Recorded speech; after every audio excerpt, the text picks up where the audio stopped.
Meron din po kaming pag-uusap sa transport sector at sa iba pang mga sektor upang magkaroon ng parang MOU o Memorandum of Agreement o Understanding.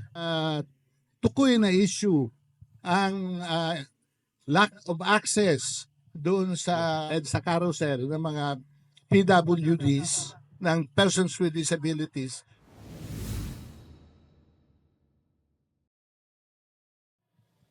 Sa ngayon nga po ay Caromel ay meron kaming mga podcast na binubuo upang mabigyang pansina sa publiko yung mga naisin ng persons with disabilities. Meron din po kaming pag-uusap sa transport sector at sa iba pang mga sektor upang magkaroon ng parang MOU o Memorandum of Agreement o Understanding. Tukoy na issue ang lack of access doon sa carousel ng mga PWDs ng persons with disabilities, lalong-lalo na yung mga persons with disabilities na physically impaired o nahihirapan magpalipat-lipat ng transportasyon dahil nga doon sa kanilang physical na disability.